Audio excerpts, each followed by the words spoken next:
ازيكم يا حلوين؟ عاملين ايه؟ يا رب تكونوا بخير. حبايبي برج الجدي، اهلا بيكم منورين. النهارده هنشوف فيديو جديد. الفيديو ده قراءة عامة وشاملة ليكم لشهر 6 يونيو 2025. هنغوص بقى في كل حاجة: طاقتك، شغلك، مالك، صحتك، واهم جزء كمان العاطفة، وبالتفصيل وخصوصا للناس المنفصلين هنهتم بيهم جدا. وفي اخر القراءة كمان هنختم بالودع وهنشوف الرسائل اللي جايالك من الطاقات. خليك معايا لحد اخر الفيديو علشان تستفيد بكل التفاصيل يا برج الجدي، وما تفوتش ولا نقطة ليك في القراءة بتاعتك. دي قراءة عامة، يعني ما بتنطبقش على الجميع 100%. بناخد الطاقة المنطبقة معانا وبنسيب الباقي يا برج الجدي. بس قبل ما نخش في فيديو النهاردة كده، يلا اللي مش عامل اشتراك ننزل بسرعة نعمل اشتراك ونفعل الجرس عشان يوصل لنا اشعارات على طول باللايفات وكمان الفيديوهات بتاعتنا. وما ننساش اللايك والشير والكومنت الحلو بتاعنا يا حلوين.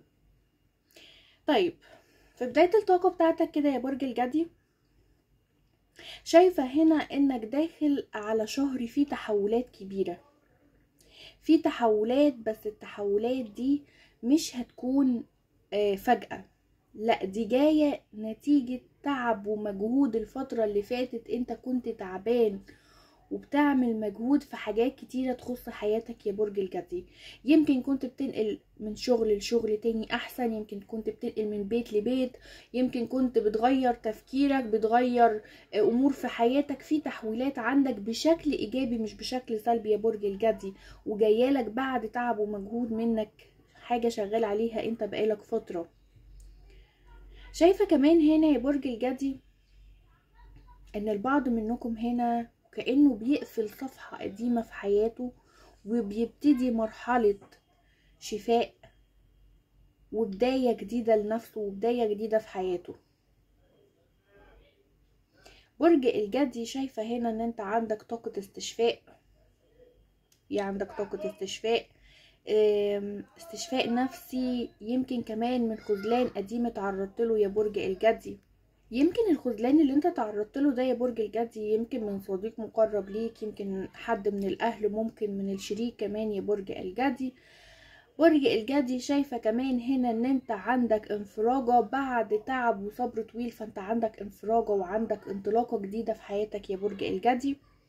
شايفة كمان ان انت الفترة دي شخصيتك بتكون اقوى، عندك وعي اعلى من قبل كده في ان انت كمان تاخد قرارات مهمة في حياتك يا برج الجدي.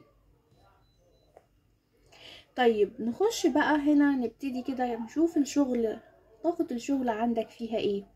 شايفة هنا يا برج الجدي ان البعض منكم يمكن بيفكر ان هو يغير شغله، عايز ينقل من مكان لمكان. شايف ان انت بتعمل مجهود كبير في الشغل اللي انت فيه دلوقتي حاليا يا برج الجدي، مضغوط ومش واخد حقك وبتشتغل كتير وبتتعب علشان توصل، لكن لسه واقف مكانك او ما بتوصلش لحاجة، او المكان اللي انت فيه مش مديك حقك.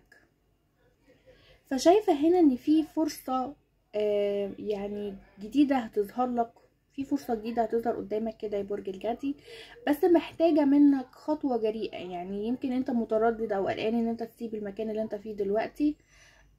الخطوة الجديدة او الفرصة دي محتاجة ان انت تاخد الخطوة وما تبقاش خايف وتبقى جريء فيها يا برج الجدي. شايفة كمان ان انت جايلك دعم من زملاء او من فريق عمل موجود معاك يا برج الجدي.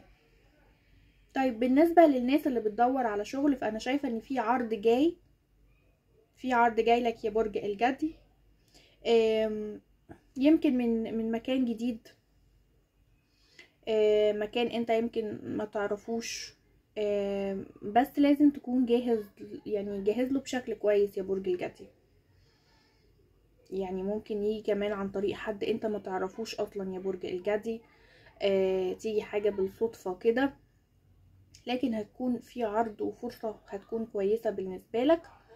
شايفة ان في استقرار تدريجي، بس لازم ان انت تراجع مصاريفك شوية يا برج الجدي. بالنسبة لأمورك المادية انت عندك استقرار الفترة الجاية، استقرار تدريجي، بس محتاج ان انت تراجع مصاريفك شوية، لان انا شايفة ان البعض منكم الفترة دي يا برج الجدي في عنده مصاريف كتيرة، بتصرف كتير، يمكن بتصرف على مشاريع، بتصرف على لبس ليك، بتصرف على تغيير سيارة، في عندك مصاريف كتير الفترة دي يا برج الجدي.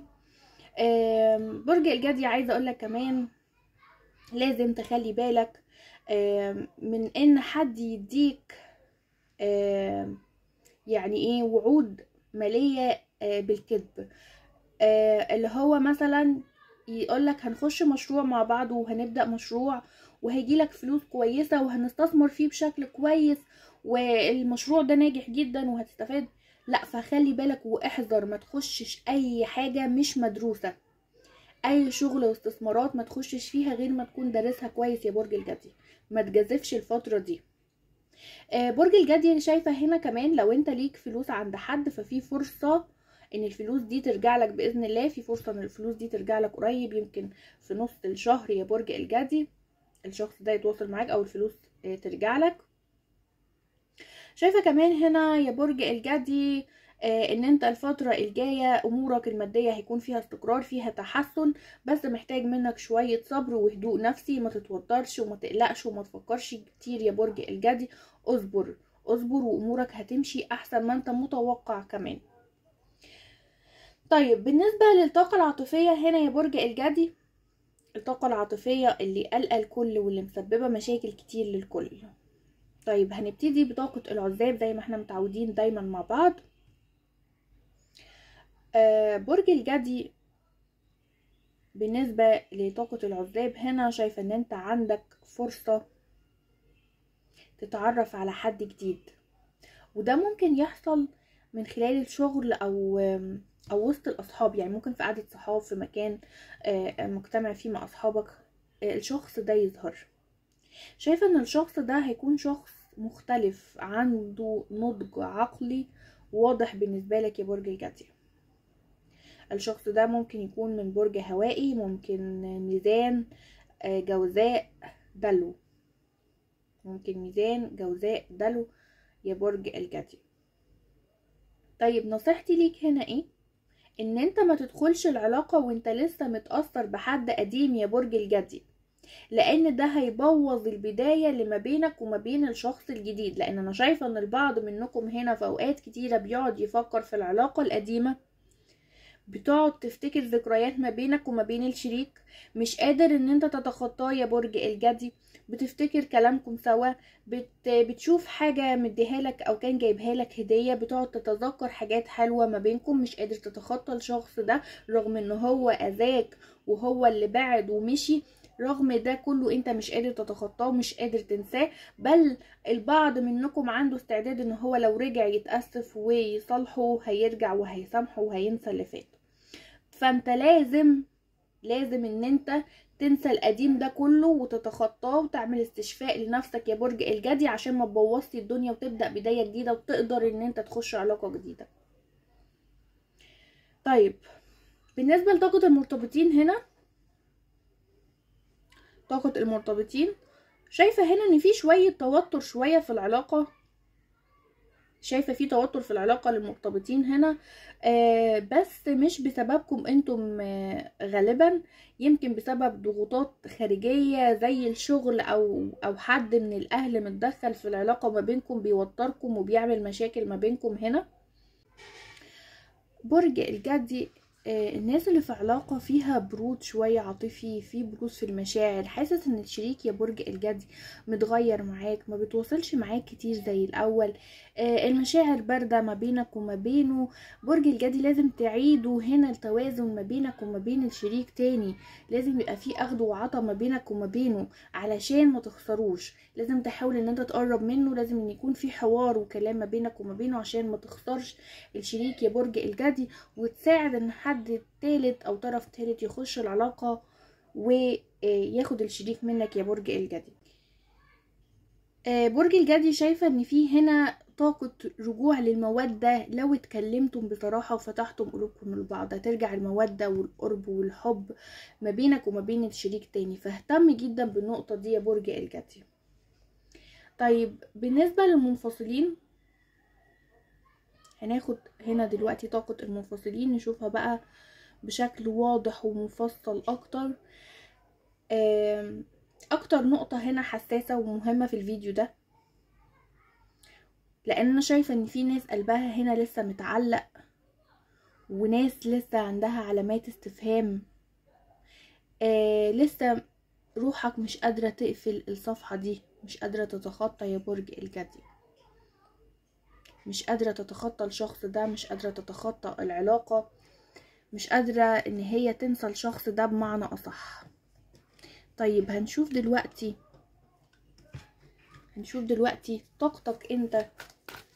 طاقتك انت فيها ايه يا برج الجدي، طاقتك انت وطاقة الطرف التاني او طاقة الشريك هنا فيها ايه.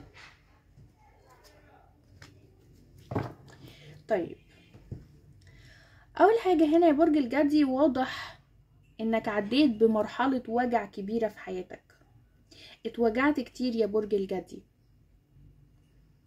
بس وصلت دلوقتي لمرحلة فيها هدوء ظاهري، من بره كده باين ان انت هادي، لكن جواك في كلام كتير بس مش بتقوله، مش بتطلعه لحد، مش قادر تتكلم تاني عن الشخص ده لانه اذاك وسبب لك مشاكل نفسية ومشاكل في عيلتك كتير يا برج الجدي. بعض منكم حصل مشاكل عندك مع الاهل والعيلة عندك بسبب الشخص ده. الكروت هنا كمان بتقول ان انت بدأت تحط حدود يا برج الجدي، وبتتعلم انك تكون اقوى، يعني انت بتتعلم هنا ان انت تكون اقوى، بس في حتة جواك لسه مستنية كلمة، مستنية اشارة، او حتى ظهور للشخص ده. شايفة هنا يا برج الجدي ان انت عندك طاقة شفاء قوية داخلية ليك، بس محتاج تخلص من الحنين اللي بيرجعك تاني لورا ده يا برج الجدي، لان انت دايما عندك حنين للماضي، عندك اشتياق للشخص ده والذكريات اللي ما بينك وما بينه، دايما بتفتكر له الحاجات الحلوة، يمكن بتفتكر الوحش ليه كمان يا برج الجدي، بس بتقول لا انا ممكن اديله فرصة تانية. برج الجدي عايزة اقولك ان الشخص ده مر بمرحلة، الشخص ده يا برج الجدي مر بمرحلة لوم ذات وعتاب داخلي ما بينه وما بين نفسه، وطاقة ندم، ده طاقة الشريك ليك انت دلوقتي. بعد الانفصال حس ان هو ندمان، حس ان هو تعبان، الشخص ده ندمان جدا، بس مش على البعد، لأ كمان على طريقة البعد نفسها، او على طريقة الانسحاب من العلاقة، او بسبب المشاكل اللي حصلت قبل ما تنفصلوا او تبعدوا عن بعض. برج الجدي الشخص هنا اذا كان هو او هي كانوا فاكرين انهم هيقدروا يعيشوا من غيرك، لكن اتصدموا ان هم مش قادرين يتخطوك، بيفكروا فيك كتير، مش قادرين ان هم ينسوك يا برج الجدي. برج الجدي شايفة هنا كمان في طاقة مراقبة، في طاقة مراقبة واضحة جدا، ممكن يكون بيراجع صورك، بيدخل على حسابك، او حتى بيسأل عليك من ناس حواليك. طيب رسالة من الشخص ده عايز يقولك فيها ايه يا برج الجدي؟ الشخص ده عايز يقولك انا اتغيرت بس خايف ارجع لك وانت تكون خلاص قفلت قلبك.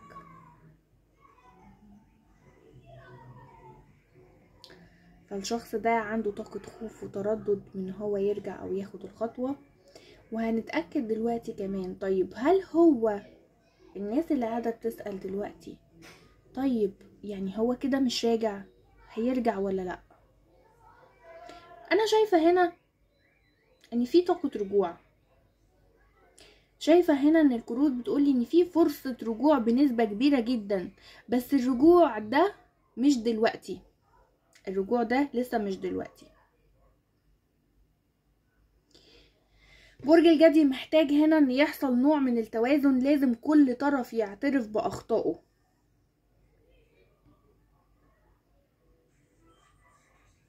شايفة ان العلاقة دي مش عادية، دي علاقة قدرية، علاقة قدرية مش علاقة عادية، بس محتاجة وعي روحي عشان تستمر. البعض منكم هنا الرجوع هنا بالنسبة له هيكون رجوع مشروط. يعني ازاي؟ الشخص ده راجع بس لازم يحس انك مش متاح بسهولة، لازم يعرف قيمتك من جديد، لازم تحسسه بقيمتك يا برج الجدي. الرجوع مش معناه ان انت تبدأ من الاول او نبدأ من الاول مع بعض، نبدأ بوعي وبتجارب اتعلمنا منها.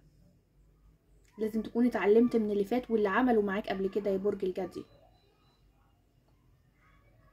طيب برج الجدي، شايفه ان البعض هنا منكم ممكن يكون بيفكر ان هو لا انا مش عايز ارجع. لو الطاقه دي خلصت بالنسبه لك وقررت تقفل الباب، فالكروت هنا بتطمنك انك ماشي في الاتجاه الصح.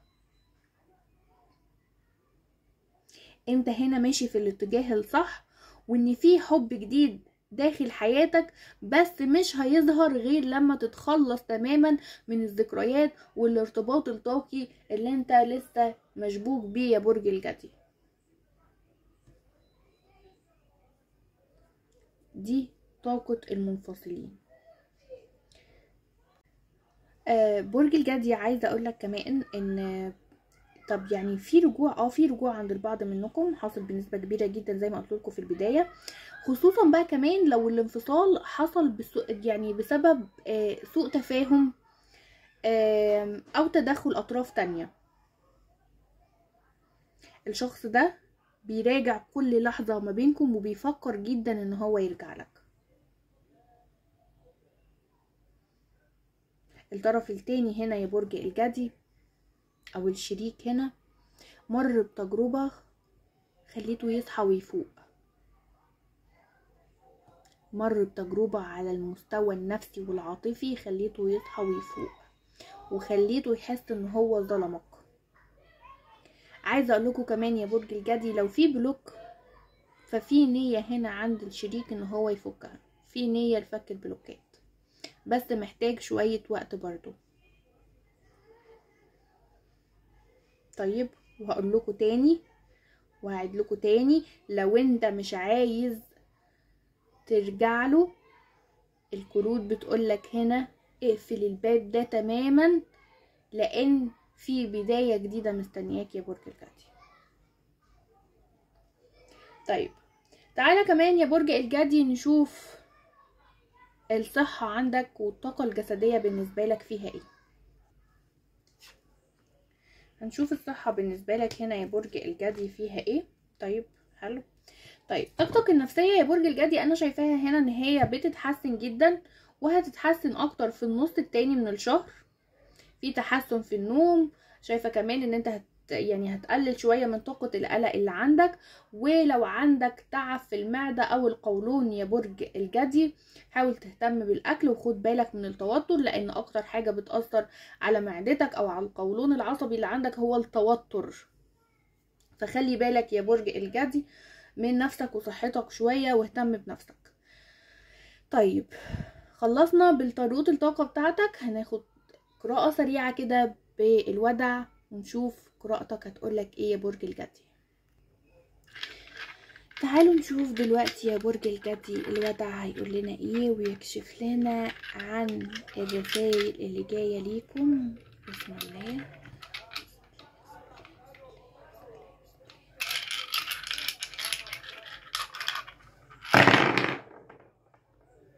اوكي طيب، بص يا برج الجدي، اول حاجة هنا شايفة ان في رزق جايلك، في رزق جايلك هنا من باب انت مش متوقعه،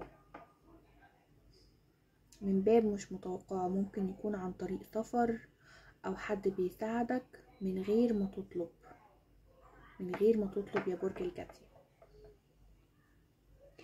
برج الجدي عايزة اقولك كمان ان في هنا في ست في حياتك بتحسدك،